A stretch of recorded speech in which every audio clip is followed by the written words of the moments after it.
mira lo El, que ejem- dice el Black ejemplo, Pegasus. el ejemplo es en Francia cuando se tuvo que sacar a Napoleón, todo aquel que apoyaba los ideales de Napoleón, esa persona se le tuvo que matar o dejarle en la cárcel. Eso es para regular, para construir una nueva sociedad. Entonces, a partir del momento que en África no se hace esas cosas, en África tú dices a uno que hay dictadura en tu país, te dice que no. A partir del momento que uno no acepta que esto está mal en mi país, ¿cómo lo vamos a cambiar? De hecho, en ese aspecto yo creo que el problema no es del occidental por completo. El occidental simplemente está aprovechando su coyuntura. Si te votamos como un líder y lo que te importa a ti son los coches, y no te, los coches, los aviones que te ofrece Occidente, y no te importa nuestro bienestar social y el de tu pueblo, entonces tú eres el que tiene las armas. Tú no nos ofreces ningún tipo de mesa de diálogos para charlar contigo, un partido diferente al tuyo. Tú no ofreces eso. Entonces, cómo salimos de esa cueva? ¿Cómo salimos? Es que, sinceramente, si tú me dices que en plan hubo negociaciones, hubo traiciones en África después de la esclavización, yo te lo compro totalmente, porque después de la esclavización todos los países africanos se independizaron. Entonces, de ahí es donde yo creo que hubo traiciones. Que durante la esclavización es eso. No, yo no, sinceramente yo no me creo esa película. Durante la esclavización yo no me creo esa película. Pero después de eso, después de las supuestas independencias que nos dieron, si tú me hablas de tradiciones, yo lo compro, porque yo tengo ejemplos de 3 gobiernos, de 3 países en donde ocurrió eso. Y son ejemplos de cosas que están pasando hasta ahora. Unión Africana, lo que nos habla de Unión Africana, ¿qué importancia, qué beneficio es para África? Unión Africana no sirve para nada. Unión Africana no representa nada en África. Entonces, y la gente que dirige esas cumbres, esas reuniones, tú no puedes tener ningún tipo de charla, ningún tipo de mesa de diálogo con esa gente. ¿Qué solución vamos a tener? Es que no, sinceramente. Pero entonces yo he preguntado, y muchos lo hemos preguntado, anteriormente era imposible o no nos era posible usar las mismas armas que tiene el blanco. Pero ahora, mentalmente hablando, todos tenemos las mismas armas. Mentalmente hablando, todos tenemos las mismas armas. Entonces, ¿qué es lo que pasa? Que hasta el día de hoy no ha habido estrategias. Primero, puedo hacer una lista. Sacarse de encima todos los contratos que hayamos hecho con consentimiento. Segundo, sacarnos de encima cualquier tipo de pacto que se haya hecho con anterioridad a nuestra capacidad de decisión. Tercero, cualquier tipo de comercio que no nos beneficie. Cuarto, cualquier tipo de enseñanza que se hace en nuestro país que no esté relacionado estrictamente con nuestra propia capacidad y todo esto, y cosas como la moneda y un montón de cosas. ¿Cómo es Sí, que no hemos sido capaces de vale, sacarnos de encima vale. nada de Yo te, estas cosas? esa pregunta te la voy a responder ahora. Hemos podido solucionar ese problema. Es porque Uh-huh. la gente con sentido común y amor propio no está dirigiendo no está al frente de esas cosas. Es muy simple. Es muy simple. La gente con amor, sentido común, amor de patria, amor al prójimo, no está dirigiendo no está al frente de esas cosas. Es lo que yo pienso ahí. Sí, sí, es lo que yo pienso en eso. Dos tipos de amor: amor al prójimo y amor a la patria. Sí. Dos tipos de amor que, si le faltan a una persona, es capaz de entregar a su gente.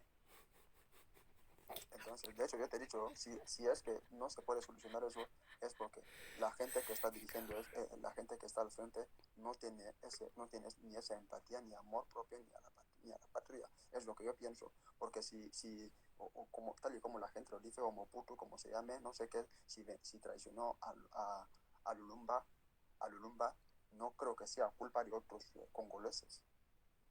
No creo que sea culpa de esa gente. Pero que uno me Luther venga a King, decir que uno me venga a decir que no, dice esclavización, que en no la te puedo esclavitud, añadir, igual con Don Feliciano, que uno me volver a venga a enviar decir, las solicitudes. que ¿Sí? uno me venga a decir en la esclavitud los negros traficaban con otros negros. ¿Dónde? No, son mentiras. Son mentiras. Yo no me creo Pero esas cosas. por eso yo creo, esa es la otra pregunta que estamos haciendo. ¿Dónde has sacado esta parte negativa de que los negros no traicionaban a su... Porque yo eso lo he leído en muchas partes, que hubo negros que entregaban a sus hermanos, y es que es lo más lógico del mundo. Entender que en ese tipo de situaciones siempre hay gente traicionera. Mira, yo siempre lo recalco y lo digo. Me pusieron el nombre de Ochirim Bomillo, mi abuela me puso el nombre de su hermano mayor, Ochirim Bomillo, y este tío, la historia que me cuentan de él, cuando yo normalmente entré en conciencia del tipo de persona que quiero ser, yo decía, yo no quiero formar con ese tipo de gente. Yo dije a mi abuela que no me vuelva a llamar este nombre.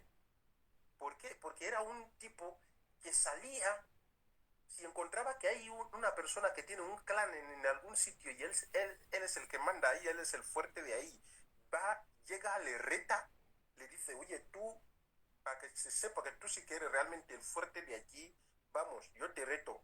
Y se pone a pelear con él, le corta la cabeza y traía esas cabezas y las ponía en su casa. Es decir, había africanos, por eso yo le dije a Anze, vosotros decís hoy que el africano es el bueno, es el tal, y que si éramos unidos, pero os olvidáis que normalmente no éramos unidos. La gente vivía metido en sus cuevas, cada uno con su clan. ¿Eh? El que normalmente nos ha unido es el occidental. Y cosas como esta historia que estoy contando de mi abuelo pasaban. Entonces, es lo más lógico que se puede pensar, es que sí que había gente que odiaba tanto a otros clanes, a sus hermanos, ¿eh? Los odiaban tanto que si llegaba un posible caso de que les ponía en peligro, por ejemplo, los occidentales venían y ellos se veían en peligro, podían decir, mira, oye, a cambio de mi libertad, te doy a este. Sí, a ver, justamente eso, pero supongamos tú tienes, y sabemos que todos sabemos que el poder es una gran herramienta. Si tú me estás torturando, maltratando, y yo me quiero liberar en eso, obviamente, si tú me dices que yo te dé a una persona que también es un negro y no le conozco de nada, yo voy a ofrecer ese trato porque yo me quiero liberar. Es que eso no es negociación. Eso no es negociación. O sea, yo no lo entiendo como negocio.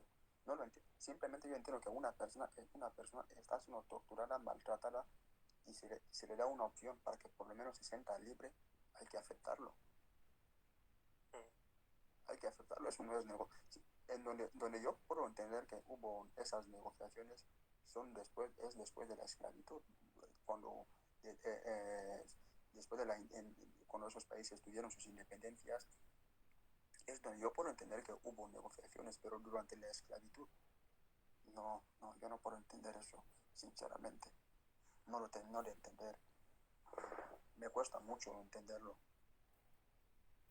Luther King aquí no me dice. Tendrá. Yo sigo diciendo que es que esto puede ser creíble, pero lo que pasa es que tenemos demasiados datos en nuestro momento histórico actualmente que nos hablan que es muy posible que esta gente que está haciendo todo lo que vemos, cómo nos traicionan cada día, haciendo contratos con otros países, porque hay gente que también se atreve a decir después de la independencia que los contratos que están haciendo los africanos con los occidentales los hacen a fuerza, que Occidente les obliga, a pesar de que ya somos países independientes y autónomos. Por ejemplo, yo escuché a gente que llegó a decir que cuando Estados Unidos firma con Guinea los pactos o los contratos que le concedían la capacidad de poder venir a explorar y explotar el petróleo de Guinea, llegando a resultar que Estados Unidos tenía que llevar más del 70% de todo lo que sacaban. Era por dos cosas. Primero, porque no había otro país que lo hacía mejor, que lo podía hacer como Estados Unidos, o que lo podía hacer. Ya lo han dicho. Y dos, que Estados Unidos obligó a Guinea a aceptar ese tipo de contrato. Gente que se atreve a decir eso. Entonces, yo digo, soy capaz de ver ese tipo de cosas que la gente lo hace ahora mismo, traicionando y vendiendo a nuestro país así. A ver, a un país entero, ¿eh? Un país entero, amor. Enzo, yo creo que Enzo, yo creo que por naturaleza el ser humano es así. Mira, cuando tienes un problema y quieres salir de ese problema, cualquier cosa que se te presente a primera vista, es muy lógico que lo hagas. Yo me acuerdo que yo, de pequeño, fui tan estúpido en donde me dicen que tenía problema de muela. O sea, un día así estoy en clase, así con una compañera de clase, me ataca eso, me puse muy mal. Es cuando la compañera me dice, no, hay una receta, tienes que lavar tu boca con tu pis. Con mi pis, tengo que lavarme la boca, ¿sabes? Entonces, me lo tomé así. Dije, ¿pero qué es esto? Pero hubo una noche en donde no había de otra, porque me atacó y yo me puse a llorar, de tal manera que no podía aguantar. Y totalmente me acordé de eso. Tuve que esforzar mi cuerpo a que haga pis en una copa y lavé mi boca con mi pis, ¿sabes? Es que estuve en una situación en donde no me quedaba de otra y yo pensaba que era la solución. Entonces, si una gente llega a vuestro territorio, no tenéis ningún tipo de poder para defenderos. Cualquier cosa que esa gente os presente, lo vais a hacer. Da la impresión de que esto no es negociar. Esto no es negociar. Estás fuera de tus dominios. Yo lo entiendo, personalmente lo entiendo así. Pero después de todo eso, si tú me hablas en la época de 1960 y pico, 70 y pico, si hubo negociaciones, esto sí que yo puedo creer. Ahí es donde yo creo, y yo pienso que ese fue el punto de inflexión donde empezó esas negociaciones que nosotros vivimos a día de hoy. Pero en la esclavización, en la esclavitud, yo no creo. Sí, Luther. Sí, Jordi, por una parte tienes razón, porque bueno, se supone que ya es historia, ¿no? Eso no hemos vivido eso, pero yo creo que el reflejo que tenemos ahora nos puede llegar o llevar a la conclusión de que sí que hubo también parte de africanos que se pusieron en el lado del colonizador, ¿no? Porque tú mismo date cuenta, yo creo que el hermano lo ha dicho aquí, que eso de que el representante o el africano sigue traicionando, sigue vendiendo a los suyos, ¿no? Como esclavos, está sucediendo. Porque date cuenta que el hecho de que ves a nuestros hermanos tener que atravesar el desierto, el Sáhara, el océano, el mar Mediterráneo, para poder llegar a Europa, y luego, una vez llegado a Europa, automáticamente se convierte en esclavo, porque si no cumple los requisitos, a lo mejor esos que no tienen esa oportunidad de que se hayan formado en sus países, o aún estando formados, pero si cuando llegan a Europa no pueden trabajar de una forma legal, no tienen documentación ni nada, se van a someterse automáticamente a trabajos como de campo, aunque son sectores que aportan mucho a la sociedad, pero no trabajan ahí en condiciones, para decir, normales, no óptimos. Entonces, es una forma también de esclavitud, y la culpa es de los gobiernos africanos que les meten en una presión que no tiene que ser, porque se ven obligados, es como tradicionarles como esclavos también. No sé si me explico.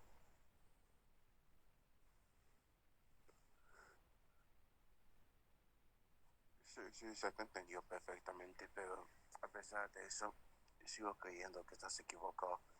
Primero, porque un país no es esclavo, un país simplemente tiene condiciones. A lo mejor lo que hoy en día un trabajador europeo de la época contemporánea puede considerar esclavitud es lo que antiguamente un trabajador de la época medieval consideraba deber, y no solo deber, sino única opción. Ni siquiera estaba entre el puedo, quiero o necesito. Estaba entre el que no hay más, o sea, hago simplemente. África, por ejemplo, no tiene la capacidad productiva de Europa. Tú no puedes pretender que el trabajador africano trabaje con la misma condición que el trabajador europeo. ¿Por qué? Porque el poder adquisitivo del africano, del consumidor, no es el mismo que el del europeo. La maquinaria, la industrialización de los sectores no es el mismo que la industrialización de los sectores europeos. El sector primario africano tampoco es el mismo que el sector primario europeo. O sea, hay una serie de avances industriales y tecnológicos y mercantiles, y ya no solo eso, de explotación también hace, que aleja mucho al hombre africano del hombre europeo. Por eso el africano tiene que entender que su posición geopolítica y geoeconómica y geoglobal es precaria, y que lo que él sufre ahora mismo, al igual que puede sufrir el hombre de Bangladesh, o el hombre de Vietnam, o el hombre incluso de China, que es potencia, lo que sufren ahora mismo no son más que consecuencias de su economía que está en esa etapa. Tú no vives el mismo tiempo en Guinea que un español. Un español está mucho más adelantado en su carrera mundial que tú. Y a pesar de eso, España es uno de los países más atrasados entre los países que están adelantados. O sea, imagínate la diferencia que hay. Hay que ser honestos con uno mismo, y hay que no ser acomodados y no ser niños mimos que se quejan de lo que hay para comer en casa sin saber cómo se consigue. Hay que colaborar, hay que colaborar con nuestros principios, con nuestra tierra y con nuestra patria, que son como esos padres, ¿no? Que tienen los recursos que tienen y que nos dan lo que nos ofrecen. Tenemos que colaborar e investigar cuál es su posición y qué posición tenemos que tomar nosotros en ese campo. Bueno, sí, a ver, no sé si me has entendido en la intervención que he hecho.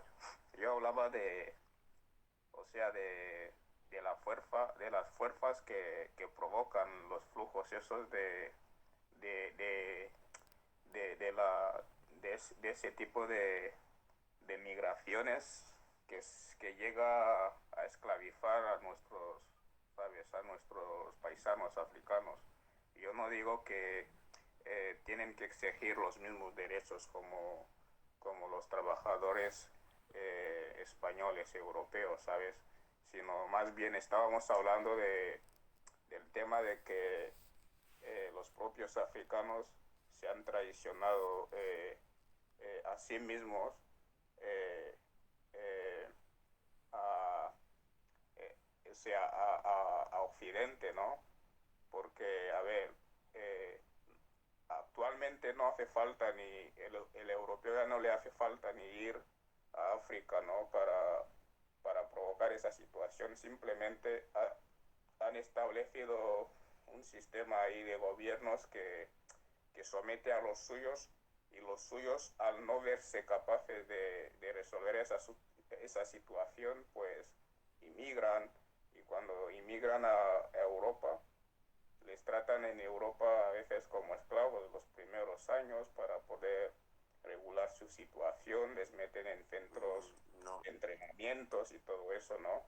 Entonces no son condiciones es que son que esas tiene que pasar cuestiones, un ser humano. esas cuestiones de inmigración, del mundo abierto para todo el mundo, son cuestiones, como te puedo decir, más, son cuestiones idealistas de lo que el ser humano siempre ha soñado y del mundo que el ser humano le gustaría. Son como deseos humanos que el ser humano ve desde el horizonte, pero no son realistas, no son hechos, no son conceptos materialistas.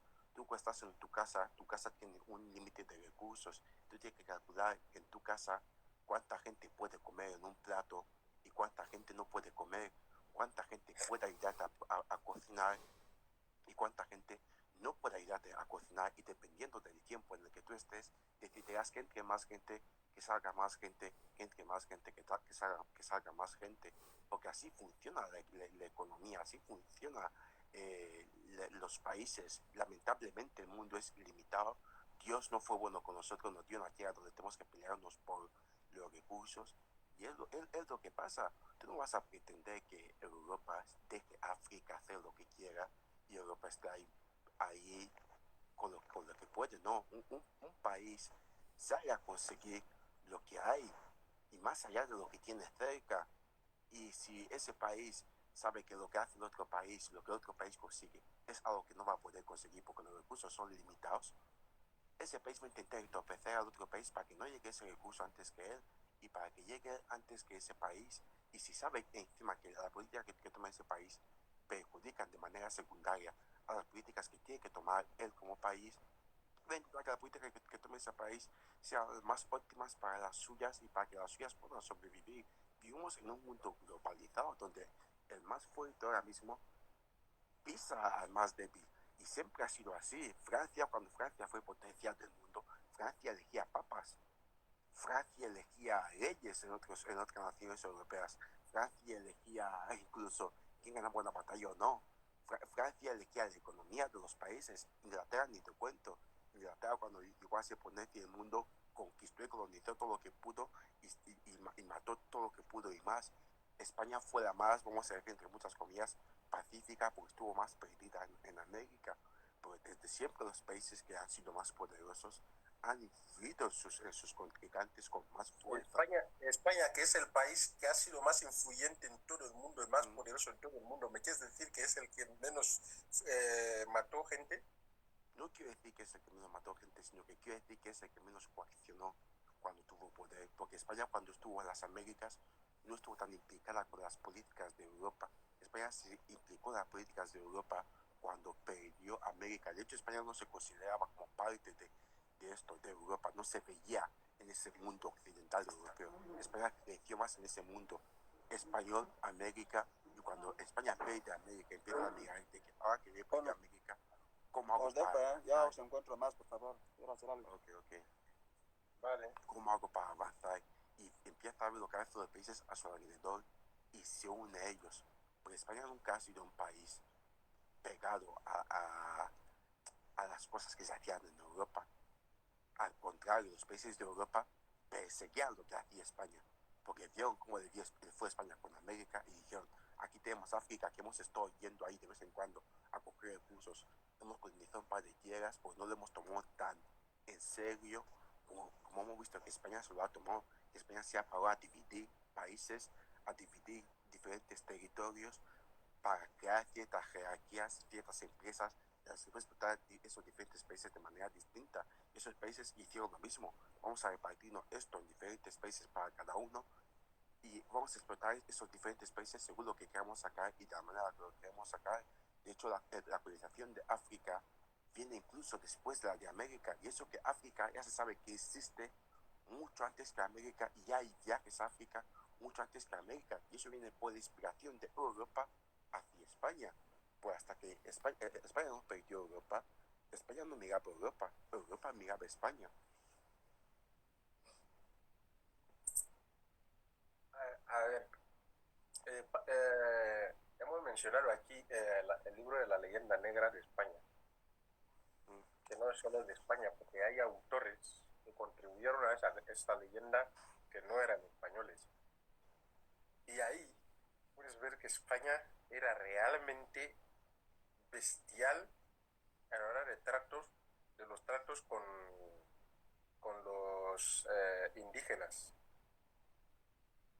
Nos venden públicamente que la política fue pacífica, fue más de consorcio, fue más de tomar la opinión de... Pero no. lo que más quiero resaltar es que y lo ha dicho Luther, es que yo ya lo dije también, no sé, en un directo creo que estabas también, que si miramos bien el valor del dinero en Venezuela ahora, el bolívar ya no vale nada. Si tú sacas el bolívar ahora de Venezuela y lo traes a Europa, la gente te puede reír, o sea, se puede reír de ti o puede pensar que estás loco. Sí. Nadie puede apreciar si tú tienes el bolívar. Pero que tú saques el euro en España o en Europa y lo lleves a cualquier sitio, te respetan. Si tú sacas el dólar, te respetan. Hasta el dinero de ¿qué países hay? En África, ay, ya me olvido, países en África que tienen su propia moneda. Yo creo que Botswana suele tener su propia moneda, ¿no? Naira. Nigeria tiene su Sí, moneda. sí, Nigeria sí, pero ese dinero no vale tanto como el de, yo creo que Tanzania o algunos otros países en África. Entonces, si tú sacas esos Marruecos, dineros, Marruecos tiene su propia moneda, por ejemplo. ajá, la cosa cambia un poco.